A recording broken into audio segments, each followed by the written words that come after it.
Continuamos hoy con la segunda parte del mensaje intitulado Instrumento Escogido. Dios mantiene a sus verdaderos hombres alternando entre la tormenta y la bonanza, entre la mirra y la miel, entre el desprecio y el reconocimiento. El apóstol Pablo le fue dado un aguijón en su carne, un mensajero de Satanás que le abofeteara para que no se enalteciera sobremanera. Esto Dios lo permite para que su instrumento no olvide que tenemos este tesoro en vasos de barro, para que la excelencia del poder sea de Dios y no de nosotros. Por esto puede que el hombre de Dios ascienda hoy a las alturas del monte de la transfiguración y mañana puede que esté en el valle de la aflicción. El verdadero hombre de Dios puede hoy levantar su voz y su predicación ungida, y mañana puede estar tembloroso siendo acusado como falso apóstol. Hoy puede estar jubiloso por el éxito, mañana puede estar frustrado por la adversidad. Hoy todos le buscan, mañana todos le dejan. El verdadero hombre de Dios está siempre en el yunque divino, en el cual Dios lo va moldeando, conforme a la voluntad divina y a la necesidad y condición del pueblo. Aunque otros quieran y puedan hacer lo que quieran, el verdadero hombre de Dios no puede. Pablo dijo, todo me es lícito, pero no todo conviene. Otros podrán buscar sus propios intereses, el verdadero hombre de Dios no. Otros podrán trazar y perseguir sus propias metas, el verdadero hombre de Dios no. Otros podrán vanagloriarse, el verdadero hombre de Dios no lo hará. Otros podrán buscarse y darse mucha promoción y publicidad, el verdadero instrumento de Dios no lo hará. Otros podrán ser reconocidos y homenajeados, pero a sus instrumentos escogidos, Dios prefiere mantenerlos unas veces en el fragor del frente de batalla, y otras veces bajo la sombra del Omnipotente. Veamos al patriarca Abraham, que después del gran conflicto en el monte Moria, en ocasión del sacrificio de su amado hijo Isaac, por su obediencia, Dios le confirmó el pacto con relación a su descendencia y le llamó mi amigo. Veamos el gran Moisés abriendo y cerrando el mar Rojo, y también veámosle en angustia, con su rostro en tierra, ante la insolente rebelión de Coré y de su séquito. Veamos al poderoso profeta Elías, después de hacer bajar fuego del cielo en el monte Carmelo. Veámosle luego en gran aflicción, temblando como una hoja azotada por el viento, escondido en una cueva y deseando la muerte. En toda la historia de la iglesia, no ha habido otro hombre de Dios que haya interpretado mejor a Cristo y su evangelio, que haya recibido la revelación del misterio de la iglesia y que haya influenciado más en la vida espiritual de la iglesia en toda su historia, como el apóstol Pablo. Pero a la vez no ha habido otro hombre de Dios que haya padecido más por el nombre de Cristo que el apóstol Pablo. Quien quiera el ungido manto de Elías, juntamente van las amargas experiencias del enebro, las angustias de la huida por el odio de Jezabel, el escondite en la cueva de Oreb, la indiferencia de los Obadías, la apatía y la desobediencia del pueblo. Quien quiera el éxito del ministerio de Pablo, acepte los padecimientos del ministerio de Pablo. Quien quiera la gracia y la unción dada a Pablo, acepte el aguijón que abofeteaba a Pablo. Quien quiera la posición de Pablo en la historia de la iglesia, acepte las agonías y martirio de Pablo en el trabajo de la iglesia. Y desde luego, tenemos el ejemplo cumbre de nuestro Señor Jesucristo, que en un solo capítulo de la Biblia, que solamente tiene 12 versículos, Isaías 53, se registran 39 clases de padecimientos de nuestro Señor, y que luego el Espíritu Santo, usando el apóstol Pablo, resume como sigue: haya pues en vosotros este sentir que hubo también en Cristo Jesús, el cual siendo en forma de Dios, no estimó el ser igual a Dios como cosa a que aferrarse, sino que se despojó a sí mismo, tomando forma de siervo, hecho semejante a los hombres, y estando en la condición de hombre, se humilló a sí mismo, haciéndose obediente hasta la muerte, y muerte de cruz, por lo cual Dios también le exaltó hasta lo sumo, y le dio un nombre que es sobre todo nombre, para que en el nombre de Jesús se doble toda rodilla de los que están en los cielos y en la tierra y debajo de la tierra, y toda lengua confiese que Jesucristo es el Señor, para la gloria de Dios Padre. Alabado sea el Señor. Dios hace que sus instrumentos se sientan solos, para que dependan solamente de Dios. Elías tuvo que estar a solas con Dios 3 años y medio, para luego poder enfrentarse a Acab y a Jezabel. David tuvo que estar huyendo de Saúl como 4 años, para que recibiera las profundas experiencias espirituales de la persecución y del exilio, las cuales le desarrollaron como un hombre conforme al corazón de Dios. Y además fue cuando escribió gran parte de sus inspirados salmos, todo lo cual le capacitó para el reino. Pablo debió estar a solas varios años en Arabia para recibir las grandes revelaciones del misterio de la Iglesia y de la doctrina de Cristo. Juan tuvo que estar exilado en la inhóspita isla de Patmos para poder recibir las grandes revelaciones del libro de Apocalipsis. Dios mantiene a sus verdaderos instrumentos en el yunque divino, en el cual los va forjando para poder usarlos conforme a su propósito y a la necesidad del pueblo. En medio de estas circunstancias y acontecimientos y de experiencias cambiantes, unas veces de tristeza y otras de alegría, otras de lágrimas o de regocijo, otras de revés o de victoria, pues también vienen pensamientos negativos de quitar la mano del arado, o de meterse en la cueva como Elías, o de huir de la responsabilidad como Jonás, o de regresar a Jerusalén como Juan Marcos, o de reiniciar la pesca como los apóstoles, o de vender el mensaje como Balaam, o de alejarse de los compañeros como Demas, o de torcer la doctrina como Himeneo, o de mezclar el evangelio como los judaizantes, o de rechazar la autoridad como Diótrefes, o de ceder a la tentación como Sansón.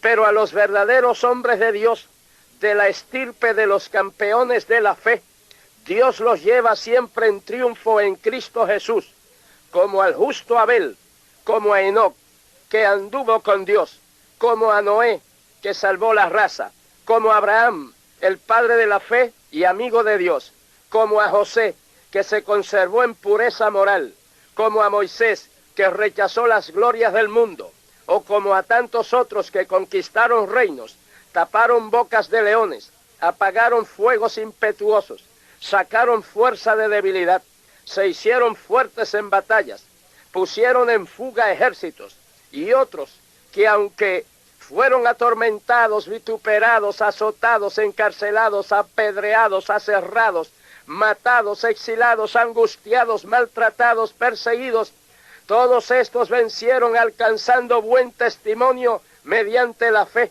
y de los cuales este mundo corrompido no era digno. Y también nosotros, en nuestra propia experiencia, sabemos que a los que aman a Dios, todas las cosas les ayudan a bien, esto es, a los que conforme a su propósito son llamados.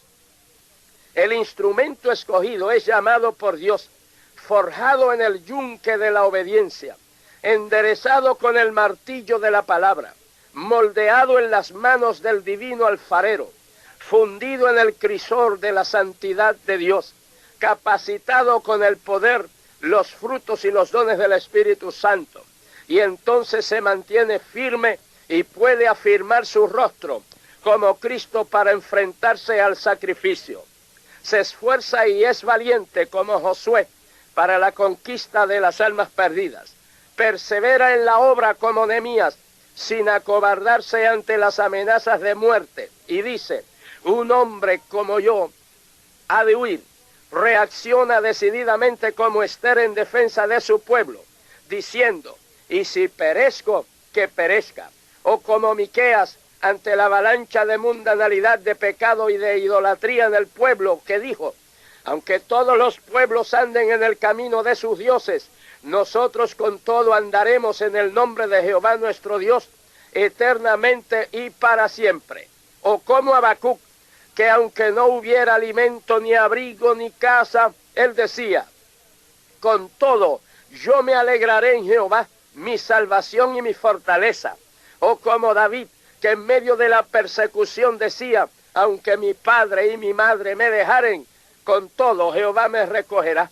O como el gran paladín del Evangelio, San Pablo, que dijo, ¿quién nos separará del amor de Cristo?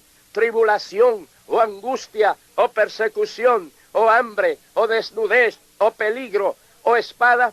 Antes, en todas estas cosas somos más que vencedores por medio de aquel que nos amó, por lo cual estoy seguro de que ni la muerte, ni la vida, ni ángeles, ni principados, ni potestades, ni lo presente, ni lo porvenir, ni lo alto, ni lo bajo, ni ninguna otra cosa creada nos podrá separar del amor de Dios que es en Cristo Jesús, Señor nuestro. O como Policarpo, pastor en Esmirna, que en el año 155 después de Cristo, al ser instado a que maldijera el nombre de Jesucristo y confesara el señorío de César, él prefirió morir en la hoguera y contestó, 86 años le he servido y todo lo que me ha hecho es bien. ¿Cómo podría yo maldecirle, mi Señor y mi Salvador? O como tantos millones de cristianos que murieron como mártires sin negar su fe en Cristo, unos bajo las persecuciones imperiales y otros bajo las inquisiciones papales. O como aún en nuestros tiempos, que se siguen produciendo mártires cristianos bajo regímenes políticos ateos y materialistas, como también bajo regímenes religiosos idolátricos, exclusivistas e intolerantes. Aunque muchos rehuyan y hasta nieguen al Señor para evitarse sufrimientos, está bien claro en las Sagradas Escrituras, en la historia de la Iglesia y en la experiencia cristiana, que no debemos sorprendernos del fuego de prueba, como si alguna cosa extraña nos aconteciera. Pues si sufrimos haciendo lo bueno y lo soportamos, esto ciertamente es aprobado delante de Dios, pues para esto fuimos llamados, porque también Cristo padeció por nosotros, dejándonos ejemplo para que sigamos sus pisadas, a fin de conocerle y conocer el poder de su resurrección, la participación de sus padecimientos, llegando a ser semejantes a él en su muerte.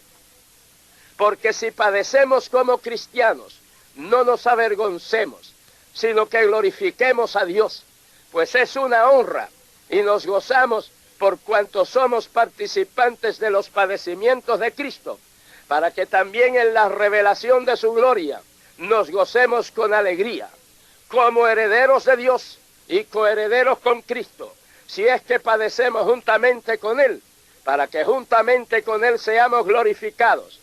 Pues tengamos presente que las aflicciones, los padecimientos del tiempo presente no son comparables con la gloria venidera que en nosotros ha de manifestarse. Es al verdadero hombre de Dios, al instrumento escogido, que se le dice, tú pues sufre penalidades como buen soldado de Jesucristo.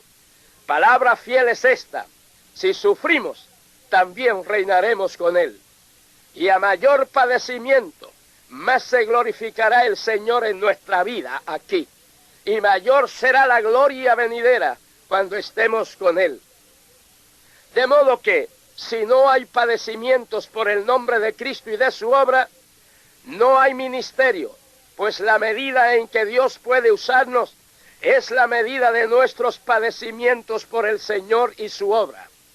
Hoy hay muchos supuestos ministerios sin padecimientos. Siempre ha habido ministros sin ministerios. Hoy también hay ministerios sin ministros.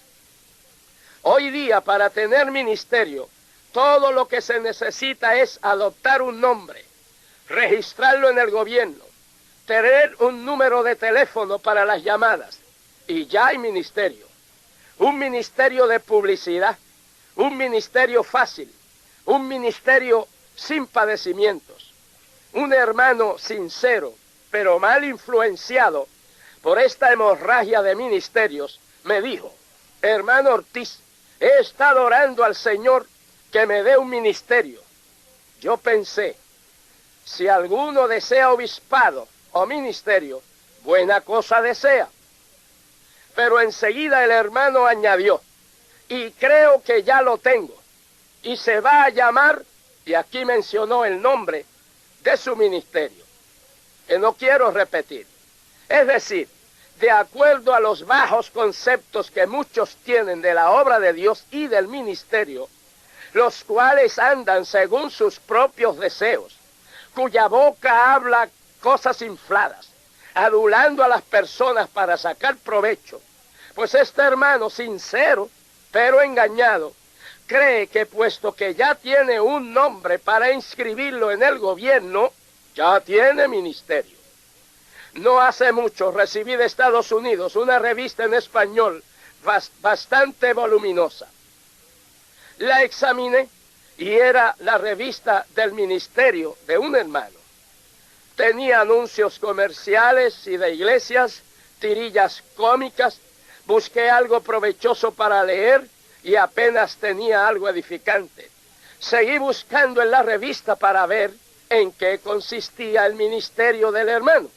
Y hallé que dicho ministerio consistía, y así aparece en la revista: repartir tratados, testificar, celebrar cultos al aire libre, hacer trabajo personal, ir a los hospitales, orar por los enfermos, visitar los presos.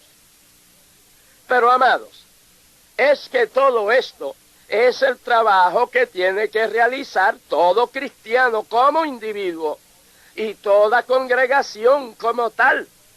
Para realizar este trabajo es completamente innecesario que un creyente tenga que inscribir en el gobierno un nombre con un llamado ministerio, ni mucho menos publicar revistas, ni tener una oficina, ni teléfono, ni programa de radio. Cuando se comienza a construir un edificio, no hacen falta andamios, porque el trabajo inicial no se hace desde arriba para abajo, sino se hace desde abajo para arriba. Hay que estudiar y preparar el terreno, hay que cavar las zanjas para los cimientos y las columnas, hay que echar los cimientos, y luego de los cimientos se sigue construyendo el edificio sobre el terreno hasta la altura del hombre. Entonces es que vienen los andamios que facilitan proseguir construyendo hacia arriba hasta la altura deseada. Nadie comienza a construir un edificio con andamios de arriba hacia abajo. La mayoría de estos llamados ministerios que proliferan hoy, lo que tienen es un andamiaje incorporado con oficina, teléfono, revista, programa radial, promoción, publicidad, y a veces hablando tantos disparates, tratando de hacer algo desde arriba hacia abajo, y desde luego se ve claramente que no hay fundamento, no hay cimientos.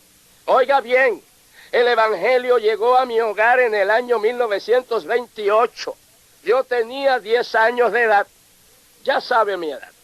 Éramos muy católicos. Mi hermano mayor había muerto, certificada su muerte por el médico de familia. Le avisaron a una tía, que era una cristiana llena del Espíritu Santo. Ella llegó a mi hogar. Mi hermano tenía como 6 horas de muerte. Mi tía se arrodilló ante el cadáver y comenzó a orar. Y Dios le devolvió la vida a mi hermano. Y vivió como 46 años más. Esto nadie me lo contó. Lo vi en mi hogar. Estas maravillas sucedían con frecuencia. Usted ve, una sencilla cristiana solamente miembro de la iglesia, llena del Espíritu Santo y de fe, sin credenciales, sin oficina, sin teléfono, sin revista, sin promoción, sin publicidad, sin alardes.